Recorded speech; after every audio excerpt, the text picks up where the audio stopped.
Hey guys, time to get in on the action for the biggest moments in basketball with Prize Picks, America's #1 fantasy sports app. Just select 2 or more players, pick more or less on their projections, place your entry, and win up to 100 times your money. Right now, Prize Picks will match your first deposit of up to $100. Just download the Prize Picks app and use the code GET100. That's code GET100 on Prize Picks for a first deposit match of up to $100. Prize Picks. Pick more. Pick less. It's that easy. Ever tried reading while jogging, cooking, or even juggling flaming torches? Yeah, it doesn't end well. But with audiobooks.com, you can conquer books without the circus act. Dive into over 450,000 titles, including more than 10,000 free ones. Get hooked on a bestseller, find your next obsession, or finally read that classic you've been avoiding since high school. And here's the inside scoop. Sign up today for a free 30-day trial and snag your first 3 audiobooks on the house. Sign up for your free trial at audiobooks.com/podcastfree today. That's audiobooks.com/podcastfree. Everybody's got a to-do list, dropping off dry cleaning, picking up some milk. Here's an idea. Let's save hundreds of dollars on car insurance. And the good thing is you don't have to drop off or pick up anything. All you have to do is go to geico.com, and in 15 minutes you could be saving 15% or more on car insurance, extra money in your pocket. It just may be the most rewarding to-do you do today. Plus, they have the funniest TV commercials, so that's got to count for something, folks. Now, Podcast One brings you Spike's Car Radio, a downloadable cars and coffee, hosted by writer, comedian, and automotive enthusiast, Spike Ferriston. Now, here's Spike. Here we are, Spike's Car Radio. We're back. We're in the Beverly Hills studio. We have a very special guest today, my dear friend, David Gooding. How are you, David? I'm doing well. I'm a little jet lagged because I just came back from Retromobile in Paris. Ooh, I want to hear all about it. In case you don't know who David Gooding is, I'll bet you know Gooding and Company Auctions. They are the premier auction house of all of these great car events that we go to. Would you agree with that assessment? I definitely agree with that. I say top shelf. It's the only auction I'll go to.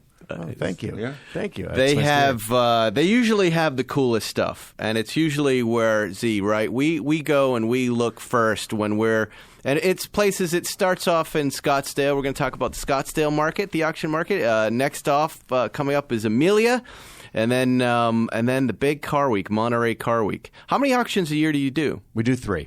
3, yeah. And those are the 3, right? Those are the 3. Yep. Wow. The big 3. The big 3. Yeah. And he does them better than anyone else. The cars are great, but also the way you make it look so easy. But I know the event that you put on is the best, from lighting to staging. Everything. To alcohol. I know. I bet every car dealership wishes they could serve booze. We were in here last week with these guys, Rooster and Butch, and they're a couple of hillbilly Shark Tank guys, and Butch was saying, he goes, they got to outlaw alcohol at the auctions. And I said, well, they wouldn't sell cars. I said, why? He goes, well, I blacked out, and I woke up, and I had bought 5 cars. Oh, wow. And I thought of you. And I thought, which auction was that? It was Barrett Jackson. Yeah. Okay. And it was about 3 Barracudas. The whole thing, it was hilarious. Just a starburst selection of old American muscle. But let's just start with how you got in this business, right? Now, you started maybe early 2000s, am I correct? Well, the company started. Yeah, the company started in 2003. We had our first auction in 2004. But before that, I worked for RM Auctions for 3 years. And I worked for Christie's for 11 years. Yeah. And were you always in the automotive? Yeah, always a car specialist in the automotive. So what does that mean? The car specialist? Are you the guy out beating the bushes to find the cars? Yeah, we're always traveling the world. Like tomorrow, I'm going to Florida to look at some cars. I'm constantly traveling, looking wherever. We're in an office in Santa Monica. The cars don't come to us. We have to go look at them. So. And how do you get that? Is it a phone call? Is it a tip? And first of all, really impressive that he's the guy flying around to look at these cars, isn't it? Well, I was just thinking that it gives me greater confidence in what. That should give you less confidence. No, but at least you have your name is on the door, and you are showing you've got skin in the game. You care about what is going to go through your auction house. So what happens? So a guy in France is I have some things in the barn. You should look. It's a Ferrari. I have a 1946 Porsche. First one made before they were made. Before they were made. Oh yeah, we get those calls. Now, a lot. how do you vet a car before you travel halfway around the world? Well, people we always ask them to send in photos, detailed photos. We want to see photos of the engine compartment because you can see from photos. Photos can tell you a lot, and so if they send photos that look interesting and good, then we go look at it up close. Yeah. And what have there ever been any big disappointments when you get there? Like where you go, it must be 80%. Yeah, I was going to say 90. Yeah, I was going to say really? 90. So 90%. So there's a 90% fail rate. I would, but I mean there are a lot of cars that don't turn out to be that way, or more often than not, their price expectations are too high. The car is great, but then so that it's $1 million car that they want $2 million for. But the other, it's not just me flying around. We have a whole team of people. We've got specialists here in L.A. We've got specialists in the Northwest in Seattle, specialists on the East Coast, fellow in England, fellow in France. So we've got people all over. Wow. Yeah. And where's the most gold? What region has the most cool stuff? Do you think? Certainly, California is a hot spot. Also, the Northeast. There are a lot of collectors in the Northeast, but they don't necessarily keep their cars there. Sometimes they'll keep their cars in Florida or right. But both coasts are a hot spot. UK is a huge hot spot. Really? Yeah. The Brits are just they've been nuts about cars since the dawn of the motor car, and I mean, look at where all the racing is done, and all the racing development and everything. They'll race anything. You could give them this, and they'd race. They'll race anything in any weather, and so they're nuts. So they really drive their cars. They drive their cars all the time. And I always assume that all those cars were right-hand drive cars, though. That's the problem with those British cars. No, they drive everything. They drive everything, and they have everything. And a nice day is if it's not raining hard. Right. They put their top down. I mean, when I used to live there for a little bit, and people drive around with convertibles when it's raining. I mean, today, in California, we'd be, with our cars and bundled up. Bundled up and everything. They're putting their top down. It's funny. It's just as a little sidebar. I don't worry about my cars in the rain in Monterey. Monterey Car Week is the only week where I'm just like, I don't care. Yeah. We were in speedsters all the time. The top's down. It's misty. It's like you're just doing it, right? The second I get back here, I'm crazy. It's clouds in the sky. I'm not taking the speedster out. I was thinking that yesterday we were going to do speedsters, and I was thinking, God, I'm so glad we didn't, because I would have had to drive in from Malibu today in a speedster, and it would be 50 degrees, and it would have been horrible. Earmuffs and No, it's not horrible. It's great. I don't have you a ever heater done in it? that car. Oh, you don't have a heater. Right. All right. No Do you have heater. the little side windows that you put in? Nah, well, okay. I'm not like you. I don't enjoy doing that. I just want to get in the car and go. I have the heater boxes. I turn them on. I put my sideways on. I put the top up, and I cook in there. You're going to be. I'm warm. I'm a steamed Ipswich clam by the time it's done. Tasty, Zuckerman. And I'm so happy. When I use that car in cold weather, I get really happy. I've never driven it in snow, but I'd like to do that.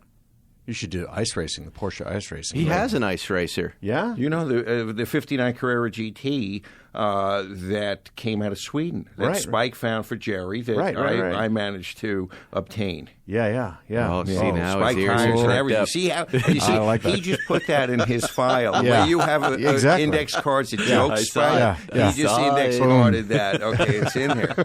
And now, that do the car English goes. keep their cars nice? Do they have good stuff? They have amazing stuff, incredible stuff. But they tend to be more race prepped, and they're not as finicky about cosmetic condition as Boy, I like Americans that. are. Yeah. That's good. Yeah. Yeah, why should they be? They like things They- used and dirty. Right, you know? and they always thought we were funny restoring and over restoring. Yeah, right? yeah. They like what the patina, as they say. Exactly. Yeah. All right, well, let's talk about the Scottsdale market. Yeah. That's the first really big auction month, right? January of the year, Yep. and it's Scottsdale, and everybody's there. Everybody's there. How did you do? How did it go? It was great. Actually, we were the only auction house that was up over last year. No way. Yeah. Look at So this we guy.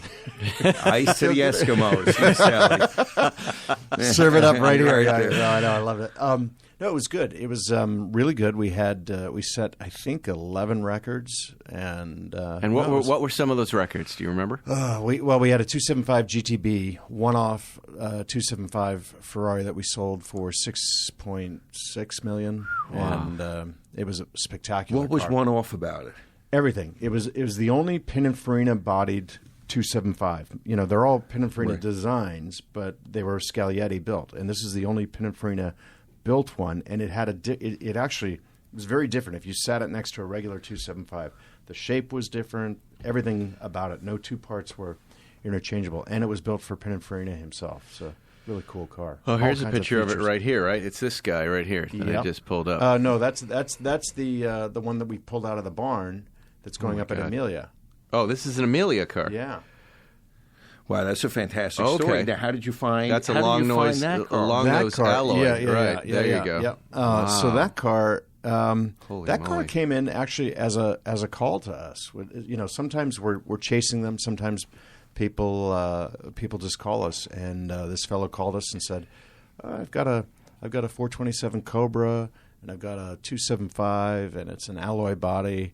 And it was his friend. His friend called us, and he said, "My friend's got these cars, and he's had them for 38 years." Tingling. Yeah. He's Oh, yeah. tingling now. Oh, no, I know, Thinking no, of the no. appreciation. He bought him for a nickel. Yeah, Yeah. no. So you get these calls. You know, usually we get these calls. I've got a Vega or something like that. You know, Right. you're like, okay, and no, no offense to Vega owners or anything like that, but you know, we got this call and we're like 275 and a Cobra, and so one of our specialists went right across to the East Coast and saw the guy, and they were there in the garage, covered in dirt and dust and everything. Where they were you told this was the Pininfarina bodied car, or you discovered that? No. on the spot? That was a different car. Oh. These cars are coming up at Amelia. Yeah. So the Pininfarina car was a car actually that the Pininfarina car, sort of switching gears. The I'm sorry. Pininfarina car. No, it's okay. Pininfarina car. I've been chasing. I saw that car for the first time in 1989 or 90, and I couldn't believe it. It was the most beautiful Ferrari I'd ever seen, and so I'd been chasing it for that long, following it. It went into this collection in about 93, and it was just locked away, and they never showed it or anything, and I just kept chasing the guy. Because eventually they'll sell. Yeah. There'll be a Weaken weak them. moment. Weaken them. That's what we seed. Yes, Weaken them. seed theory. Seed We know theory. that all too well. Yeah, We do the exactly. same thing. We're We just gardeners. don't auction Yeah. the cars. we take them and we hoard them. So I like that. You know, going into January, everybody, all of our car salesman buddies, they're all saying the same thing. You know, we're waiting to see what happens in January. And so for Gooding, it was solid. Yeah. And which were moving? Because I've been hearing that production cars, anything that's a production car, exotic, they're kind of stalled out, but the one-offs, unless they're the best example. Unless they're the best example. I think people are oversimplifying it. The market, there may be fewer buyers than there were, say, a couple of years ago. But I think what was happening was a couple of years ago there was a lot of speculation. The avid, voracious, hungry collectors are still there, and they're buying the best of the best. But as the prices were going up, everybody was like, okay, well, let's sell my car, let's sell my, and so you were getting a lot of junk on the market.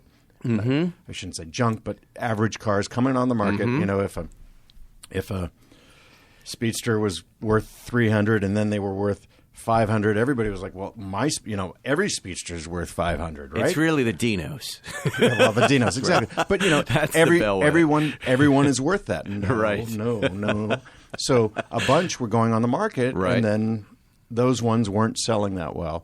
But the good ones are still selling, and still selling pretty strong, Right. and sometimes very strong. So the market is educated. Yeah, And people kind of know now. The market now, people are saying, well, the market's weakened. I actually think the market is in a really logical place. Great stuff can sell really well. It can also sell strong, or it can sell really well.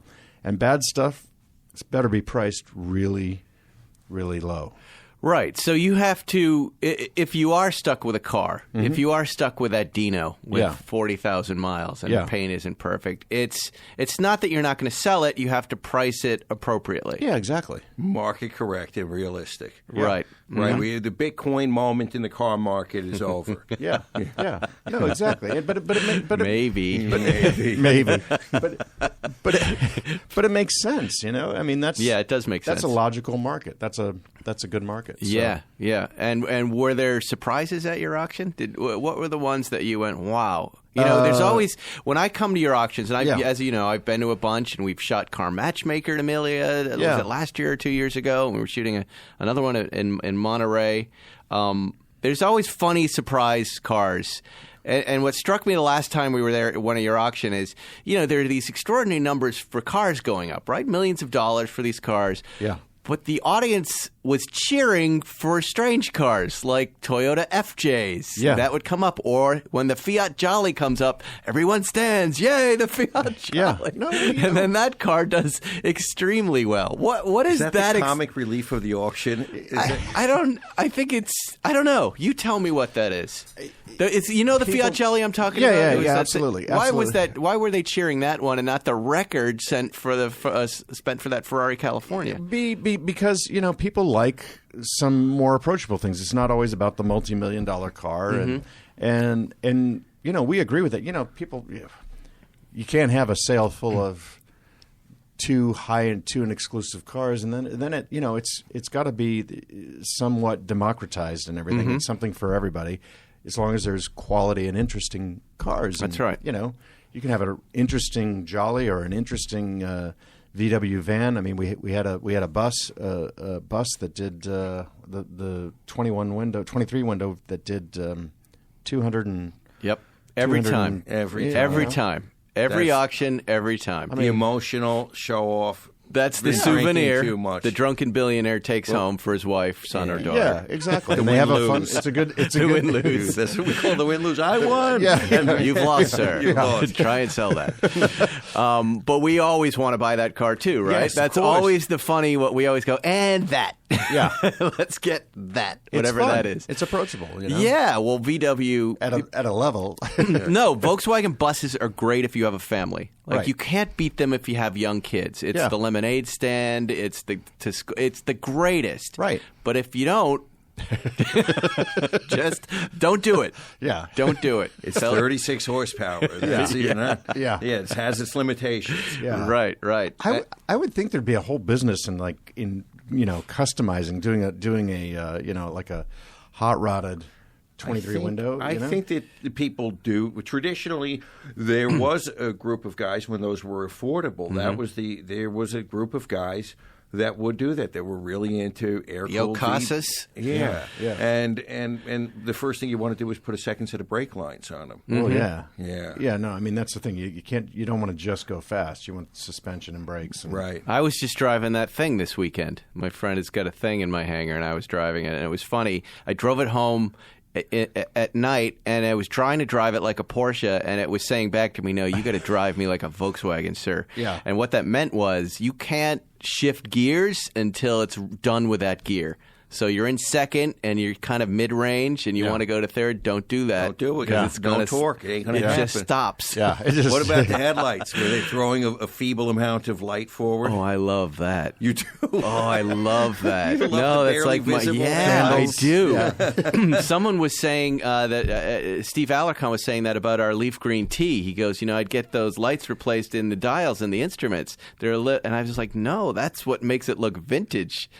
I love really dim headlights. I like that little added element of danger I like and it, patina except and yellow. I don't like the danger. I don't like the fact that someone's not used to. People are not used to that. We're of a certain age where we remember weak headlights. Yeah. Right. Yep.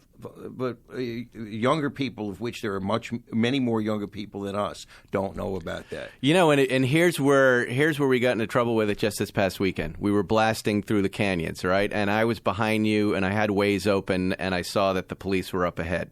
And we were jamming. And did you know I was flashing my high beams at you? You didn't see it for a long time. And I raced up to him. What were you? You were in the 87. And I was in the Speedster. But luckily I have a John Wilhoit motor in that Speedster. And I jammed up to him. I got in the tunnel. I went, bah, bah, bah, police. Yeah. And we were being chased by these idiot kids in a Charger. And Zuckerman's like, what? And I'm like, the universal sign, up ahead, 200 yards. And we all stopped and let the Charger go. And he went right into it. And it was so glorious. It was so beautiful. Well, he was tailgating. And you don't want to be tailgated by a Charger when you're in a small tailgating my Speedster, and he cut off. Seinfeld was with it. He cut him. It was just being a menace. There were 3 Porsches together. Leave us alone. Right. You want to pass us? Go past us. We're having a nice drive.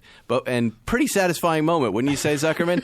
We all went by like. Did you honk and wave? We went by like Boy Scouts. Hands on the wheel, just 50 miles an hour. Schadenfreude, old man Schadenfreude. And the mustached officer just went boom and grabbed him. And I didn't notice because I was having one of those moments. You got me that cassette, that in the wrapper, Led Zeppelin 2, and the cassette. I had it in the cassette, and I was I was thinking, wow, they really knew how to record albums and the drum solos, all of that. I was thinking, when's the last time I heard a good drum solo? And there it was. Yeah, and you're shifting and having a great time. I was in the Zeus. You're enjoying. It's just. It was a beautiful day, and there was nobody on the road, and we weren't speeding, but we were 10 miles an hour over. But we weren't speeding, sir. We weren't doing 100. But you know what I mean. We were over that limit where we're going to get in trouble. It would have been a lame speeding ticket, but really nice, really fun.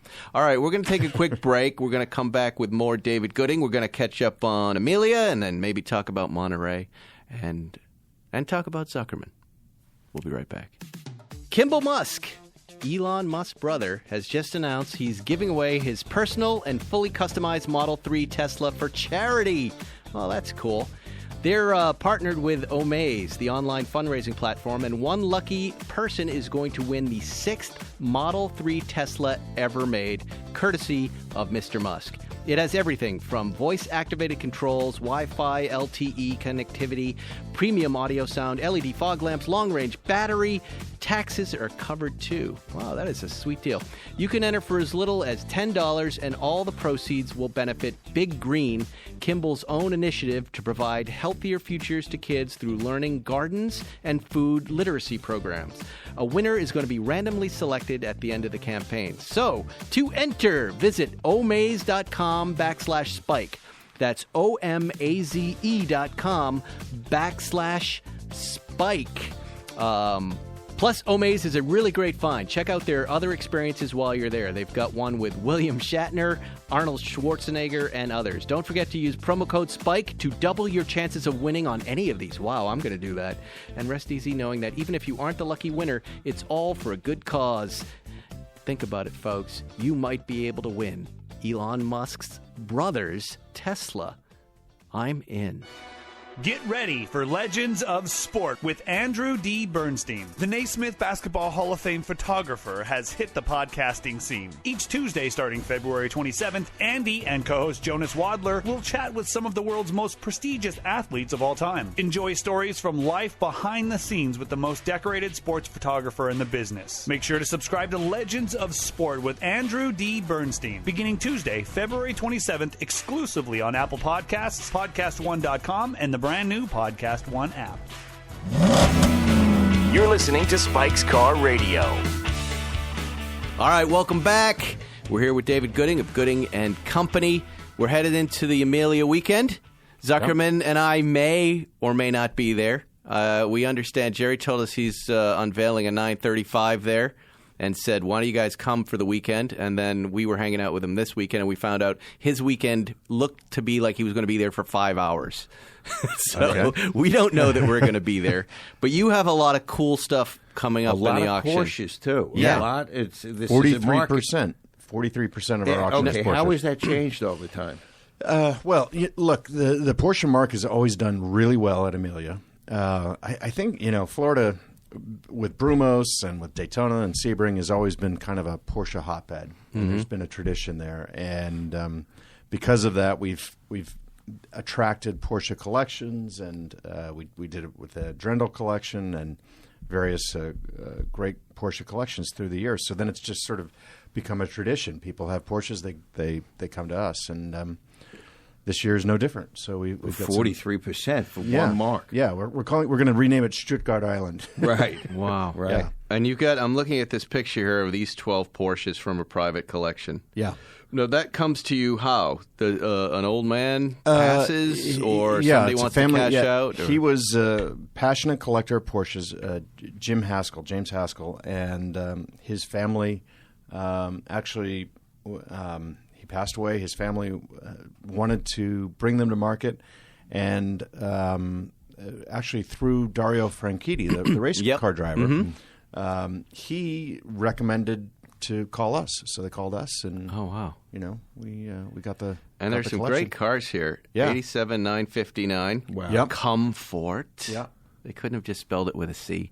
They're Germans, and it was the 80s. There was no internet. A Carrera GT.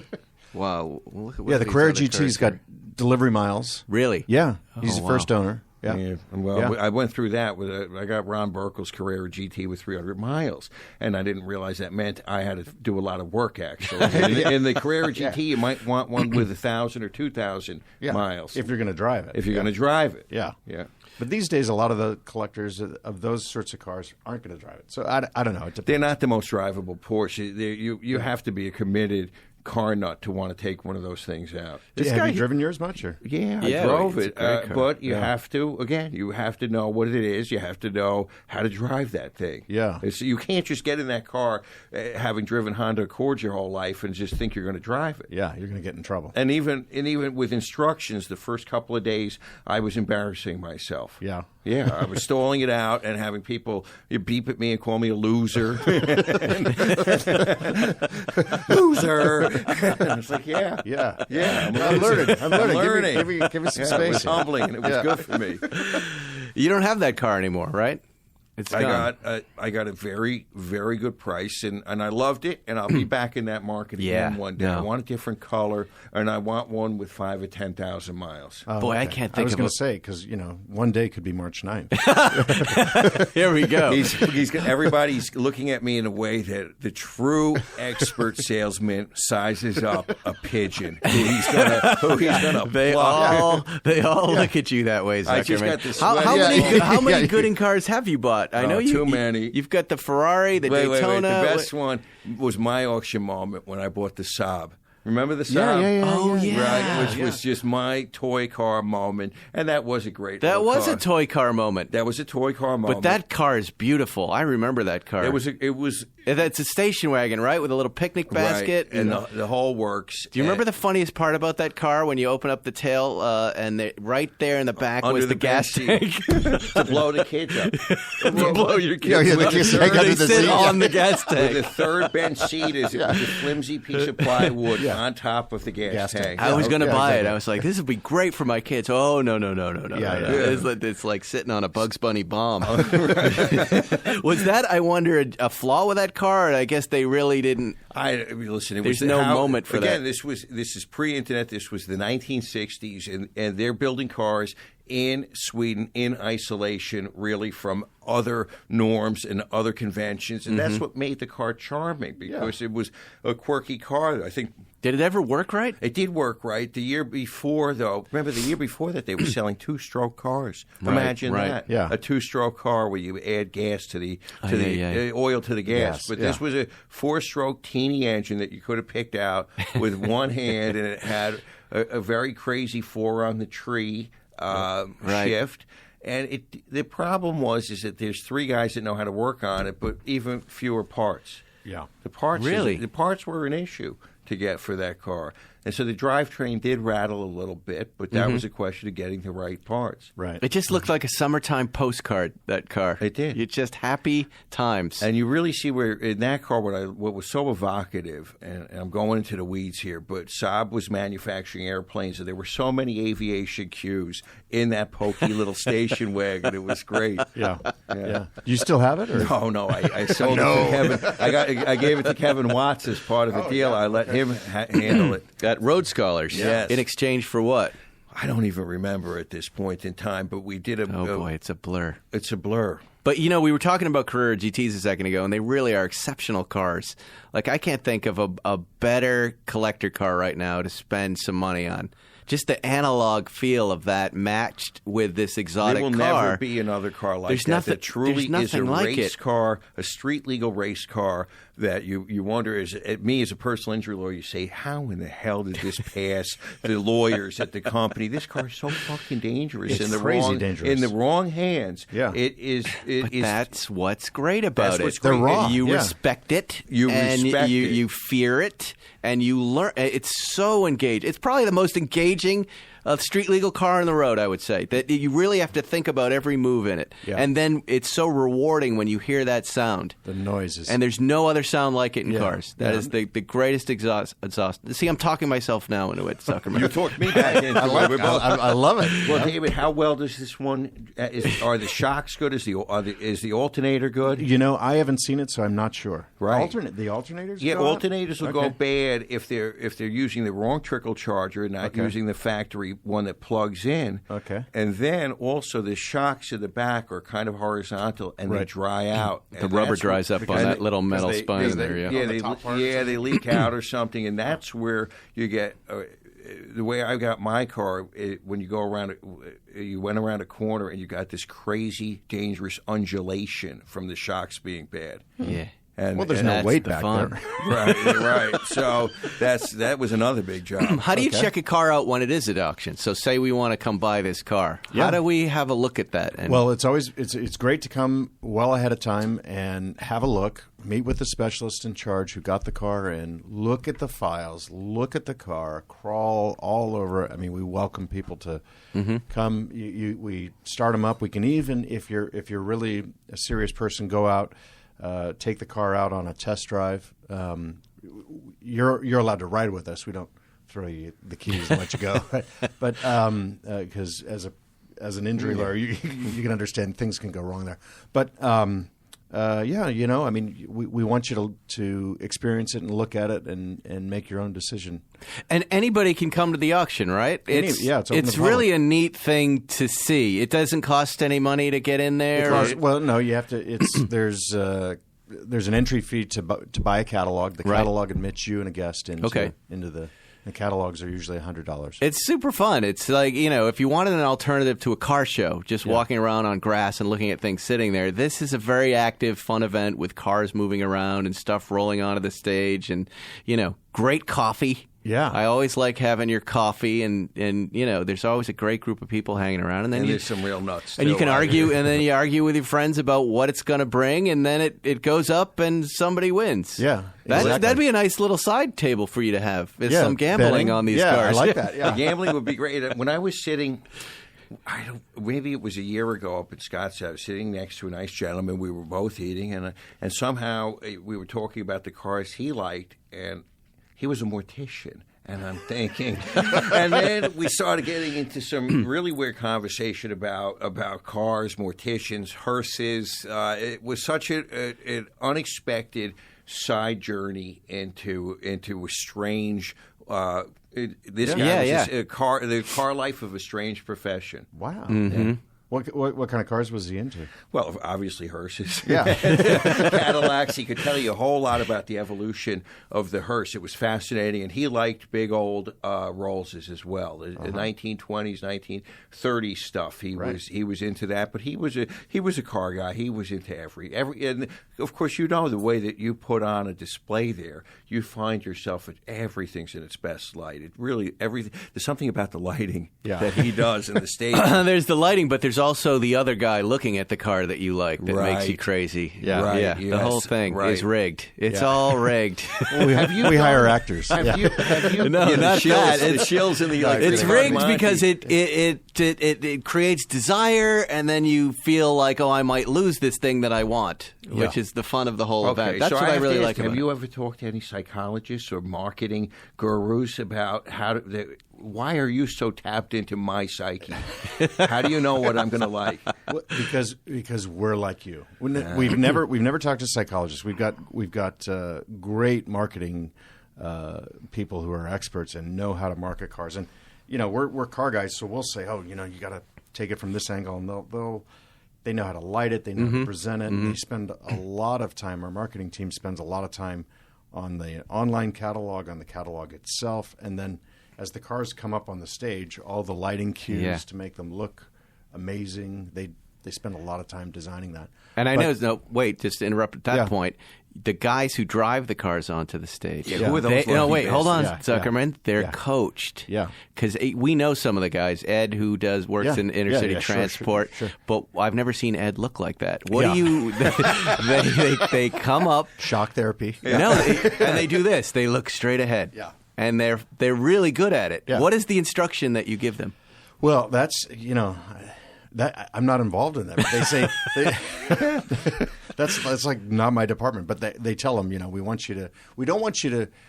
I think at our first few auctions, the people would come up, the guys would drive, and they'd look out at the audience, and wave to their family, and hey, and like And wave.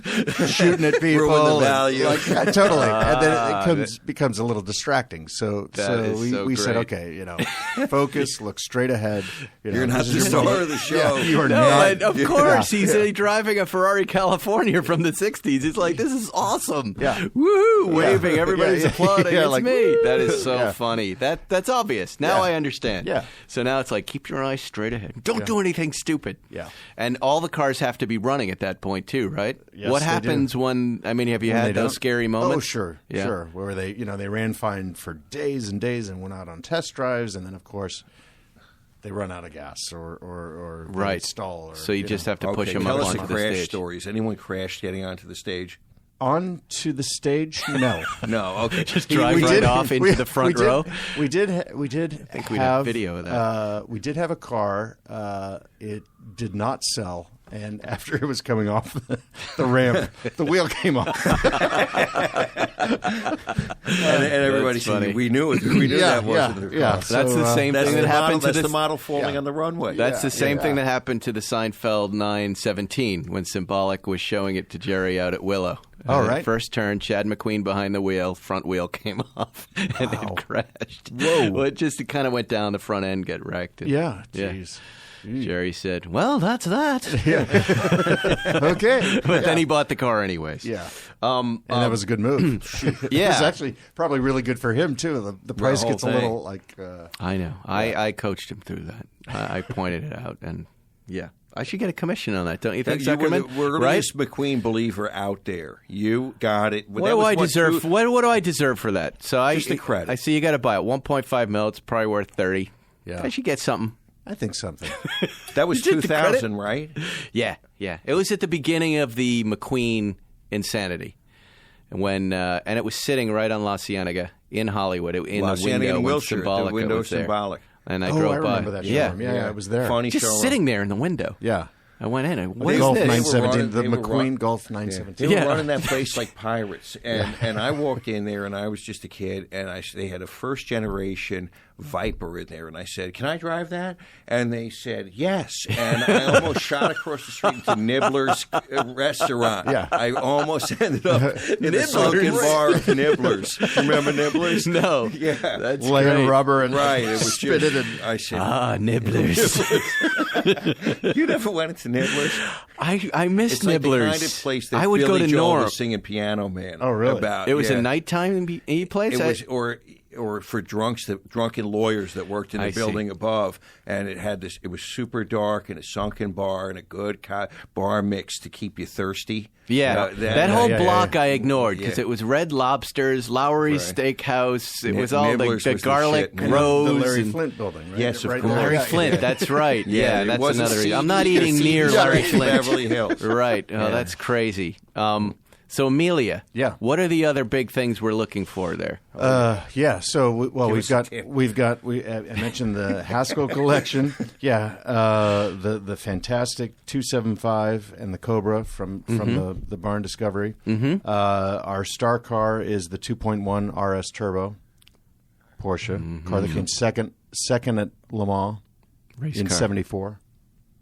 Yeah, we don't Baby know turbo. it. Yeah, Right. Oh yeah. Is it drivable though? Oh yeah. Really? Oh yeah. We just. Do we have a picture of that car? Where can we see a picture? Come on, should be on our website. It must have some diabolical fuel injection and. It's a crazy car. It was just we just pulled it out and did a test of it over in England. Amazing car. Tyler, do you have a picture of that car? Huh? Bring it in. Yeah, Bring yeah. it in. Oh Let's yeah. have a look. Oh, yeah. And then the punch in the face. Yeah. I haven't driven it, but our UK rep drove it and said it's amazing. Okay, and it's a really, really original car. What's the estimate on it? 6 to 8 million. That's it? Yeah. Okay, I'm out. It's How about you, Ferris? I'm way in. But this is the first turbo Porsche to race at Le Mans. Think about that. I hope Jerry's and listening. It came second at Le Mans overall. It was leading. It was leading, and they would have won Le Mans, but I think it was Matra had gearbox problems, and so Porsche being the gentleman of the time loaned them gearboxes. Matra put in a gearbox, and they actually finished ahead. Yeah, Porsche came second with here this it is car. on R13. Well, we know who can make that happen. Look at this car. Look at that livery. It's a But a Martini livery. 2.1 liter engine, huh? Yeah. Racing in Le Mans. Boy, these guys were really Turbo. crazy, Yeah. huh? Yeah. I wasn't even aware of this. I didn't know there was that another existed. car that looked like this that was called the Mary something. Do you remember this car? And that same Martini livery. It wasn't a turbo, but it was a 73. This is unbelievable, this car. Is this street legal by any chance? I In Minnesota. Yeah. Right. One of those. A lot of states. those cars, Sam would be able to tell us that, but a lot of those cars came with titles, right? And you can get a license plate on it. You could drive Well, that on they the weren't using road. race VINs that early. Yeah. Right. That was why the Tangerine RS that you owned, that I own now, was able to be registered in Arizona as a new car. That's right. Yeah, but street but VIN. Yeah. but even the IROC RSR and 8 Ball and any of those things, they've got VINs. And you say and you ridicule me for wanting to be left behind in time. What do you mean? I want to be back there. I don't want to be here with technology and all this. I want a world that's not so everybody knowing everything, where you can go to the DMV and pull one over, and get. But that why am I done. ridiculing you? You previously ridiculed me For what? For not being up to date on technology. For saying, "Oh, you're a '90s guy. You stopped in 1995." I have. Yeah. Oh, you don't remember? I think just with your pants, but not with anything else. No, I don't remember that. Okay, but you and I we think the same way about this stuff. We like that stuff. I love the idea of someone putting that on the road and just driving it. That would be the coolest. That would be awesome. That car is gorgeous. That car is spectacular. Yeah, and that's going to be at Amelia. Yeah, I mean, think of it. It's one of the most Now we historic gotta go. Porsches. I mean, the first turbo Porsche to run at Le Mans and it Yeah. came second. That's Wow. a significant. Is there someone that was on the factory design team that you could dig up for a little interview? Is Norbert Singer still around? Is he? I don't know. Oh, Talk about a great marketing thing Yeah, there. yeah, a little yeah. interview with a guy. Yeah. Well, you guys do that now. You've kind of picked up on the social media cues that people want to see little films with these. How does that work? How many of those do you make now for your online catalog? We do about, I would say, 5 to 8 a sale. It's really smart because we can see the car moving. We can hear the sounds. We're doing one of that car. You are? Yeah. And you get to drive it, right? No, well, some of them I get to drive. I didn't get to drive that one. Actually, Joe Twyman, who's our UK rep, who's a great professional driver, semi-professional. He does historic car racing, races at Goodwood. He races 917s. He races, wow. I mean, yeah, and like driving a 917K in the wet and everything. Anyway, he drove the car the other day, just last week. Wow. Yeah. And out in the UK. Oh, the greatest job in the the car, world. the car's being flown. I think it's coming to L.A. this week. I was going to ask you that. How do you get these cars here? You throw them into a Lufthansa cargo bay, and yeah. Bring 'em wow, How it's going to be exciting here is next that? week. in. Yeah. That's what I think Tyler, who works for you, was telling me about. That so it'll be in Santa It Monica. might even be here this week. I'm not we sure. can see it. We need to go and see it. Yeah. And ogle it. Yeah, Yes. yeah. They won't let you take pictures. There was a really spectacular original one. This one is very, very, very original. But there was the sister car was in the Drendel collection. Mm-hmm. That's right. All original paint and everything else. That car didn't do as well at Le Mans as this car. So if you remember that car in the Drendel collection, this was. There's so many gems there. You really are. You have a jewelry store. What do you pluck off your own stage for yourself? You have drive? cars. You collect cars. It's a family collection. We have everything from a 1913 Mercer Raceabout, which is a fantastic car. Can you drive that? Oh yeah, it's actually my favorite car to drive. Really? Yeah, The it's controls. It's a car I learned how to drive on. Come on. Yeah, no. It's very, very simple to drive. Anybody could drive Does it have a gas pedal and a brake pedal like I'd be familiar with? Absolutely. Yeah, And but actually, you use the brake is a hand brake is better. It has a foot brake, but a hand brake. But the gas pedal is kind of outside the bodywork. You put your foot in a stirrup, hanging out into the wind. And that's your gas pedal and clutch, and you can shift like that. It's just fantastic. I'm looking at a picture of this car, and I've been you go. watching the Masterpiece Theater Victoria series, and they just invented their first train, and this is what the Mercer raceabout looks like. Yeah, it looks like four wheels, a chassis with a seat on top of it, and you're sitting atop the car. You must be 6 feet, 7 feet off the ground. No, you're low. That's the great thing about it. But really? but you're out. You're out like a exposed 4-foot steering shaft that looks like it would go right through your neck if you hit anything. It goes into your chest. Yeah.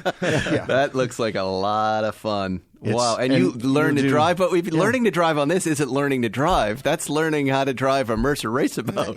It's same basic car dynamics. You can put it into a four-wheel drift. It slides totally predictably. Really? It's an 80-mile-an-hour car. Yeah. Wow. Oh, yeah. And what else? Oh, and yeah. what else do you have? We have a Silver Ghost Rolls Royce from 14. We have a 27 Bentley, a 55 Jag.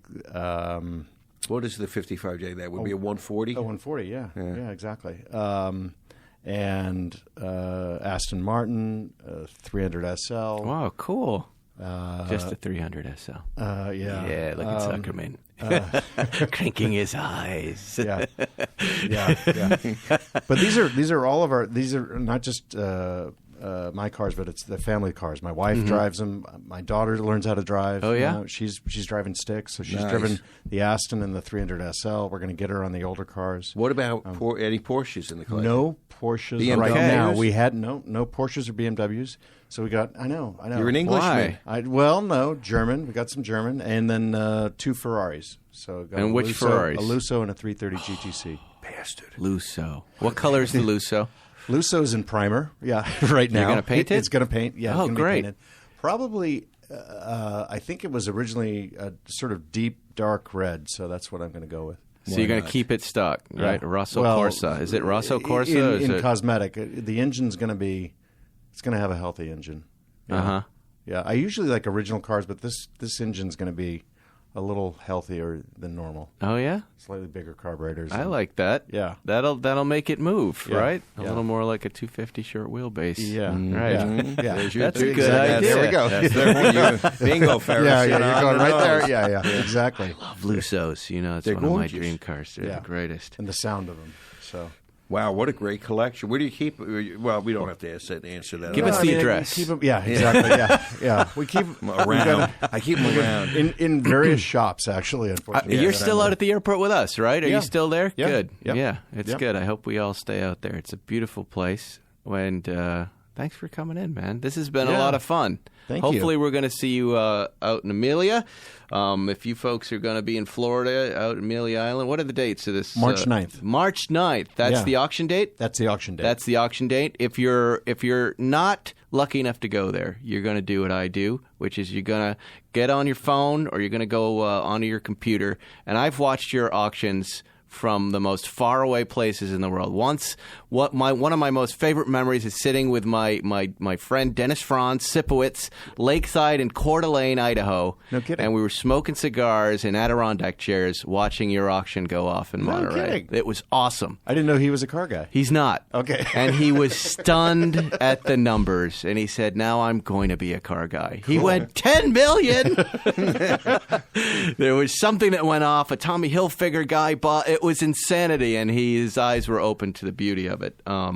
Anyway, thank you so much for coming in. Absolutely. Thank you. I'm sure we'll see you soon. If you want to catch up with David Gooding, go to goodandcompany.com. You'll see everything they've got going on there. They've got the online catalog. You can sign up. Easy to sign up to be a bidder. Yep. Simple. Zuckerman, it's always good to see you, A my pleasure. friend. A pleasure. You can catch up with Zuckerman at the real Zuckerman, not the fake Zuckerman, on Instagram. And what's your law firm?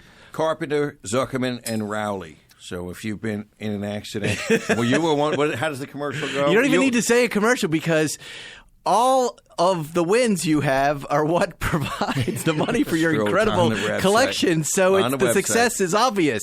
you This go. is the guy to lock it down. And I'm at Spike Ferriston, mostly interacting on Instagram, so you can find me there. We'll see you next week on Spike's Car Radio. Real quick before we go, if you're looking to buy a car, you're probably familiar with terms like MSRP. You might even know what it stands for. But what does it actually mean? The same goes for invoice, list price, and dealer price. It's enough to confuse anybody. All you're really looking for is a price that actually means something. Introducing True Price from TrueCar.